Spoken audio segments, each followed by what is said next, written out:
Hello and welcome to Finding Your North Star, the HGKC podcast series where we talk to prominent business people about their experiences and challenges of innovation. I'm Peter Quintana. I'm delighted this morning to welcome Zak Daud, CEO of Eazi-Apps. Welcome, Zak.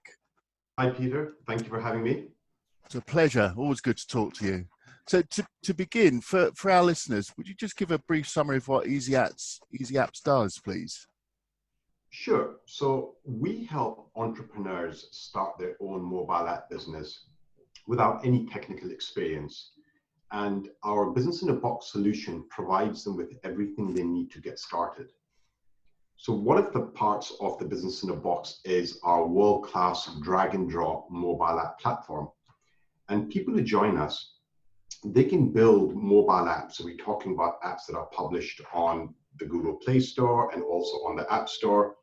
And they can build apps for small businesses and they don't need any coding skills.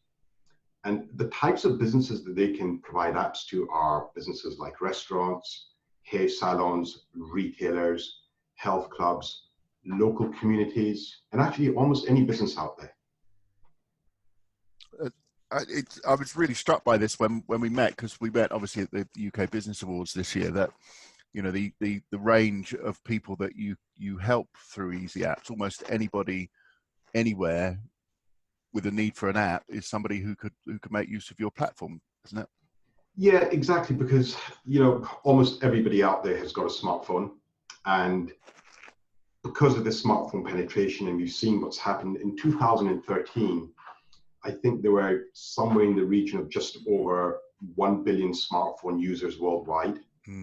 And in 2019, this exceeded 5.2 billion users. And actually the forecast was only for 4 billion users by 2019. So the numbers were exceeded significantly. And what this has done is opened up a huge opportunity, because if your customers are coming in with smartphones and they are engaging with businesses using their smartphones, actually there's an opportunity to help these businesses by giving them the capability to provide loyalty programs through their smart devices, by providing booking systems, reservation systems, shopping cart systems. And the way the platform works is that it's completely modular. So there are about 35 built-in features. And when people join us, when we train them up, and they get 2 days of training when they first join, and then they have 6 weeks of one-to-one partner mentoring with a successful Eazi-Apps partner. After the 2 days, they can actually build apps themselves, because they select the features and it's all drag and drop. So they can then customize those features, they can brand them, and they can deliver them and give their customer a preview of their mobile app even before it's published onto the App Store. So it's really powerful. And I guess probably one of the most powerful parts of all of this is that the businesses can promote their services or launch new offers or talk about what's new, run new events through the push notification system. And the way this works is that once the app is actually published and has gone live, they can send out messages to all of their customers, and these messages pop up on their mobile devices. And they can link these messages to anywhere within the app. So it gives them the opportunity to laser target their marketing rather than having a scattergun approach where they may do leaflet drops, or they may try and do social media marketing. And by the way, that definitely has a place. We don't say this is in replacement of that. But what this does is that it allows them to engage those people who have directly engaged with the business. So maybe they've gone to eat at that restaurant, maybe they've had their hair done there, maybe they've gone to an event. So it really connects the business with their customers in a very powerful and meaningful way. Yeah. It's interesting. Just as you were talking, 3 or 4 people running through my head who might have an opportunity to use it, might benefit from your platform, I think. It's interesting you say this, because every time somebody comes for training, they've got a list of businesses that they want to target. Yeah, absolutely.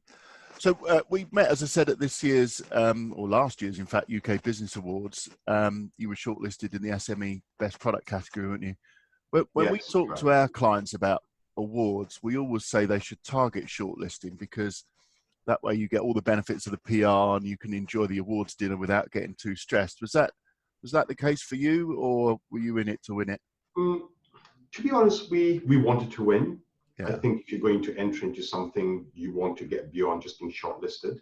Of course, it's an honor to be shortlisted because actually you're up against a lot of stiff competition. We didn't know what to expect when we came down. This was the first time we've entered into awards. In fact, we entered into a few awards over the last 12 months. And the whole process was actually quite new to us. Yeah. It exceeded our expectations. We just didn't know what we were coming into. And then when we were really thrilled when we walked away with a silver award in the best SME product category. Yeah. And, good. Next year we've decided that if we decide to enter, we want to go for gold. Good. Yeah, well, you should. You referenced the process, particularly at UKBA, because that requires a written submission and then a presentation to a judging panel, which was when we met. It seems to me to add a real additional level of rigor to the whole process, doesn't it? How was the experience? Because you had your team there with you as well. How was the experience for you and your team? Yeah, the experience was really good. It was certainly an eye-opener. We spent quite a lot of time on our written submission, and then also quite a lot of time on our presentation to the judges, because that formed part of the overall process. And I would say that our presentation probably took as much time as the written submission, even though the presentation only lasted for 15 minutes. It was quite short. It's a short window to impress the judges. However, I think alongside the written submission, it was clear that the whole process was done very, very professionally. And my advice to any business is that if you plan to go for a UK Business Award, make sure you allocate the time and resource to do this, because other participants, other people who are coming in and entering into these awards are putting in significant time and effort. Yeah, and I can tell you that the scoring model is you get equal score for presentation as you do for written submission. So you're absolutely right to understand that you've got to put time into the presentation, because it gives you it's 50% of the overall score, and then the scores are added up, and that's what whoever gets the highest score from all of those gets the gold.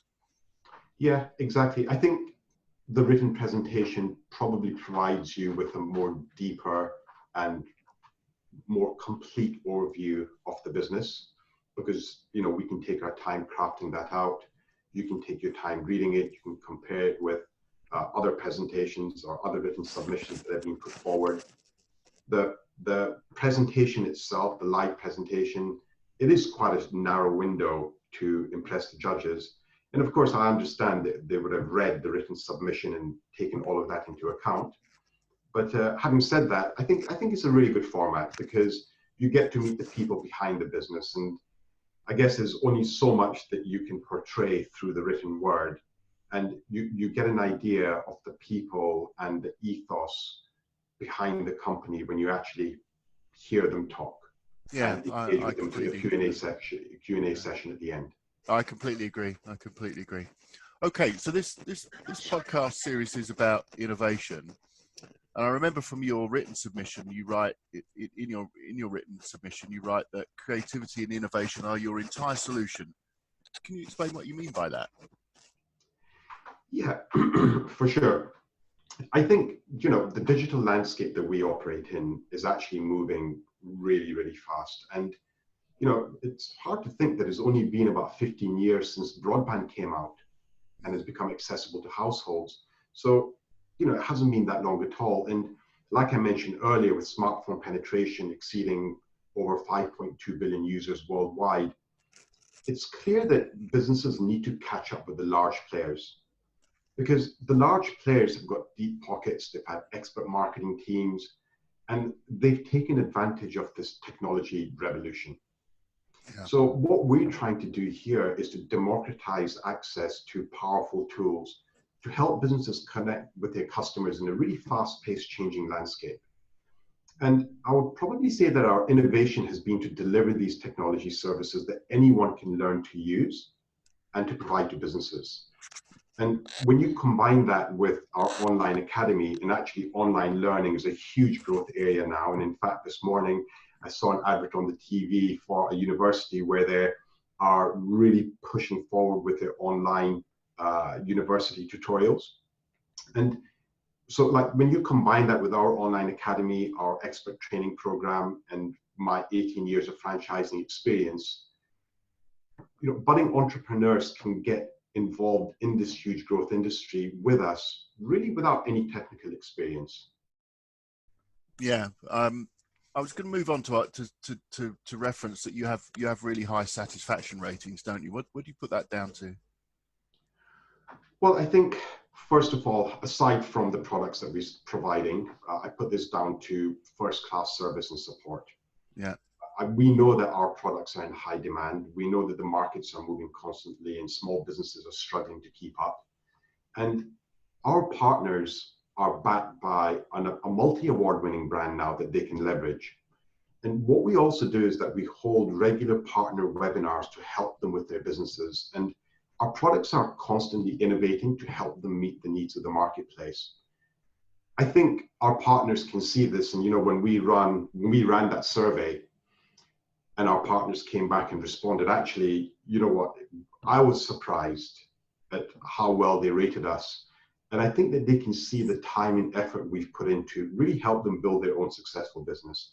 So I guess that's probably the core reason why we've had such high customer satisfaction ratings. It must be really satisfying when you get those sorts of responses to a survey, especially if you're not really expecting them to be that high.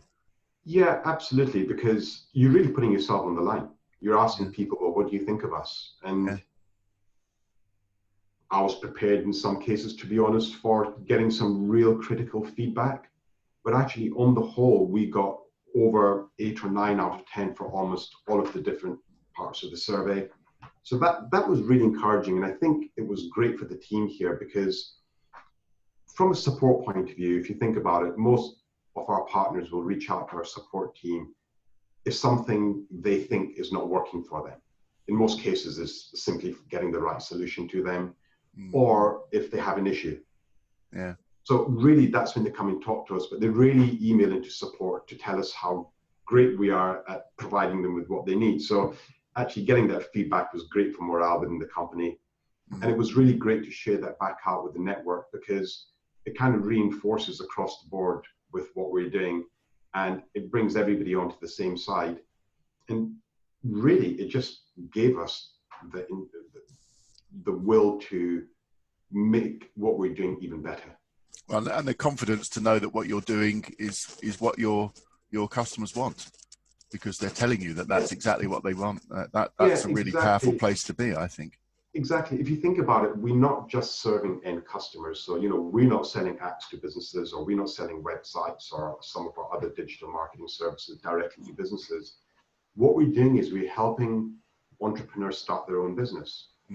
So actually, this is really, really important because it goes beyond just servicing a customer.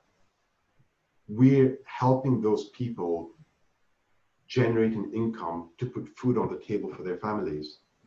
So from our point of view, actually, it is a huge responsibility. They've paid for the privilege of leveraging our brand and working with us, and we've got a responsibility to deliver back what they thought they were going to get and significantly more.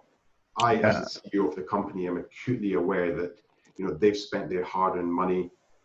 They've bought into how we've promoted ourselves, and they see this as a way of getting out of this 9-to-5 track that they're working in.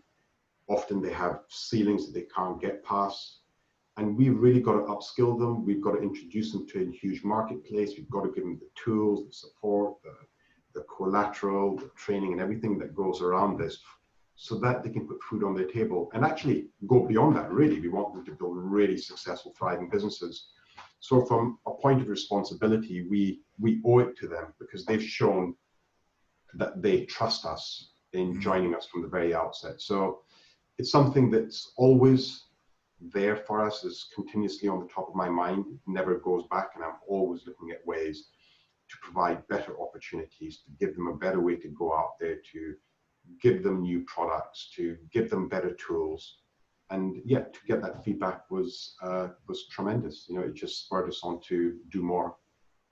I want to come back to what drives you in a moment, but before then, your business has grown really well in actually a relatively short space of time. And I think it was in May last year, you launched Eazi-Sites as a standalone business in a box solution. And you've mentioned that term already earlier in this interview. What do you mean by business in a box?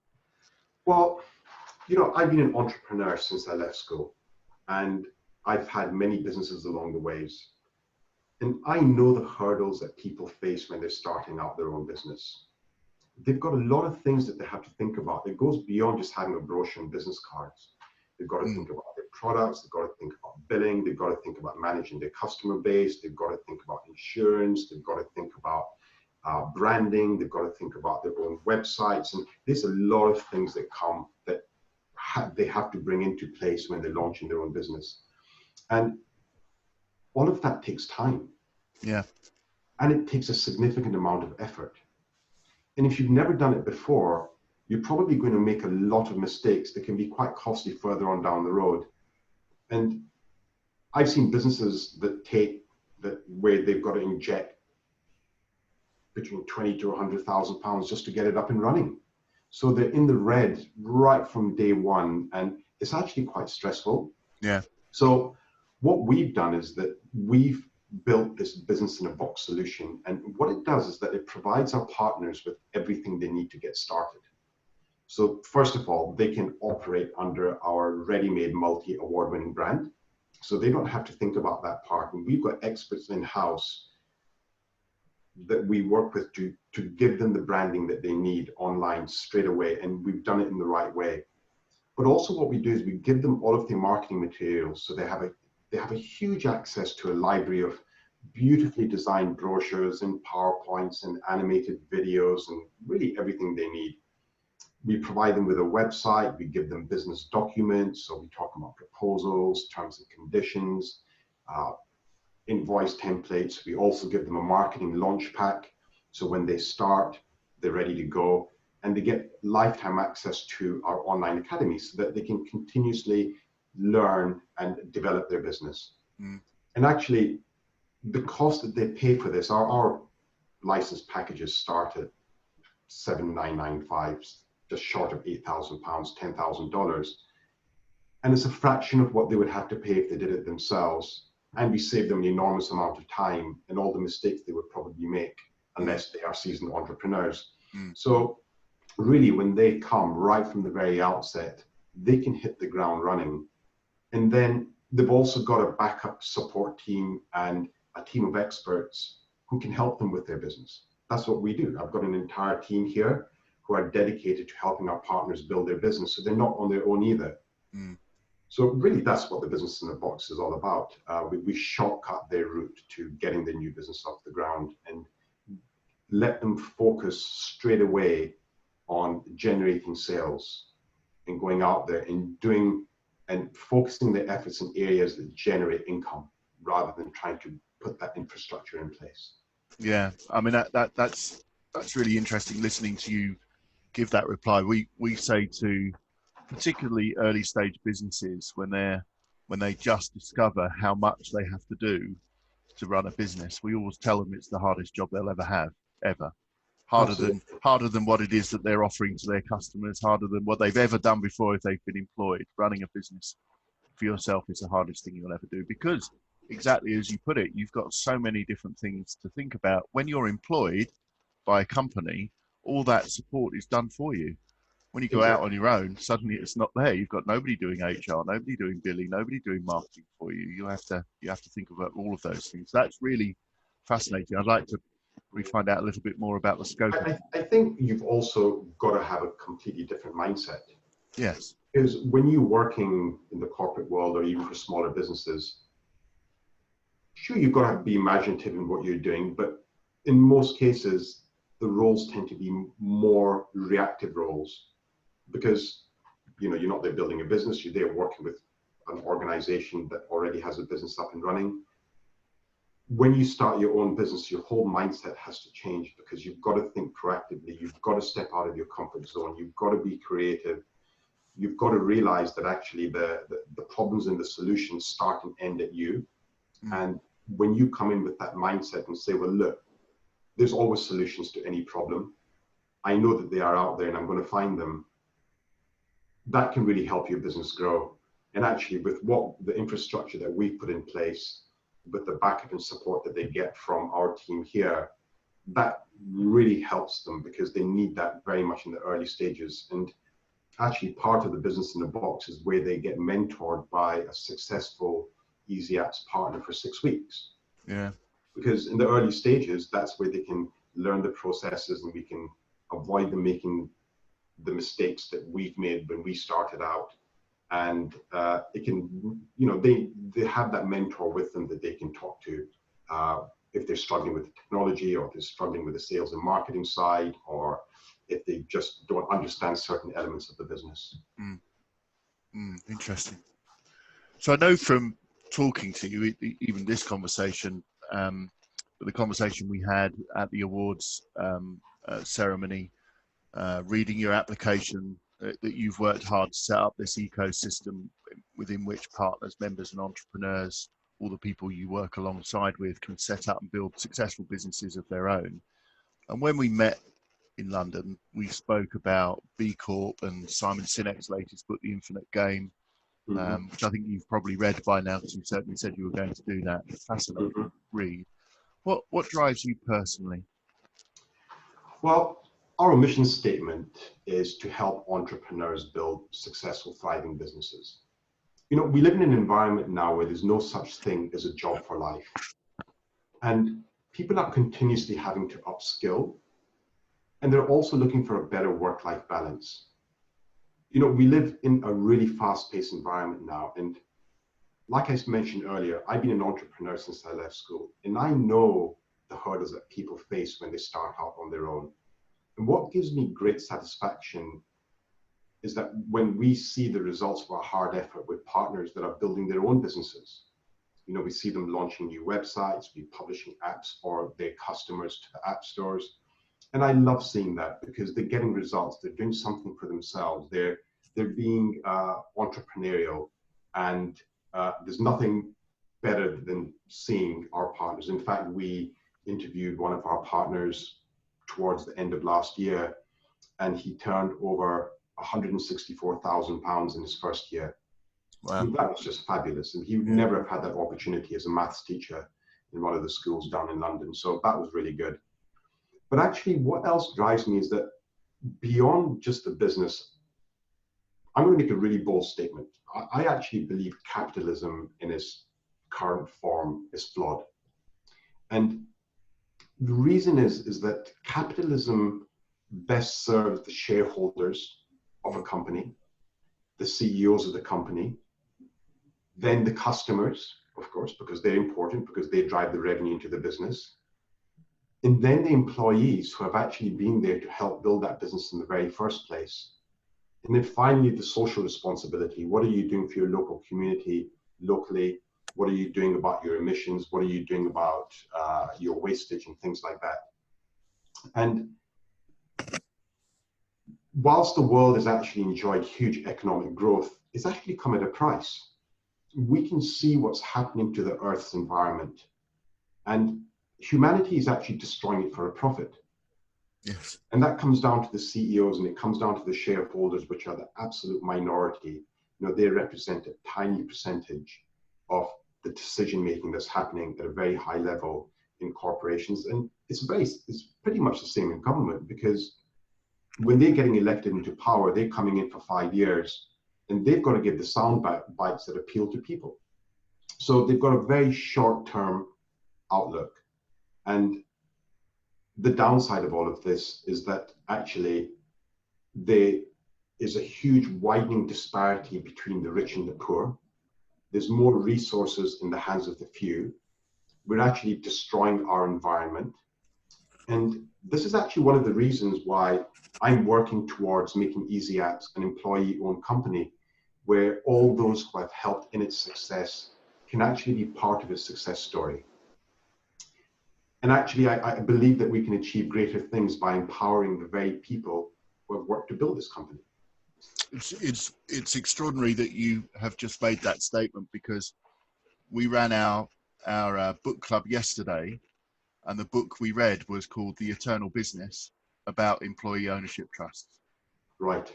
So, I mean, that's extraordinary timing, Zach, that you should be telling me that now. I was just, Right. because I was going to come back to you and say, have you ever considered employee ownership? But of course, you're halfway there. I should have known better, really, shouldn't I? Yeah, I mean, for now, we're doing it through growth shares, and then we're going to be looking at employee ownership. But Yeah. one thing that I'm acutely aware of is that the people who have contributed towards the success of a business should also be able to benefit from part of that success. Yeah. And actually, I think all of this filters down in every area in the company. Yeah. It filters down to the entrepreneurs that we're helping to build their own businesses, because now everybody here has got a vested interest. I think it filters down to our social responsibility, because we can have a collective outlook rather than the outlook that's dictated by the people at the top. So yeah, I think the book that you've read it's a great book. It really does give a good insight into what I just mentioned here. I read it probably about 1.5 years ago. Maybe some of that stuff has stuck with me. But yeah, I mean, I think, you know, and it ties in really well with our mission statement of helping entrepreneurs build successful, thriving businesses. Kind of ties in, help our employees build lives, help our entrepreneurs build great businesses.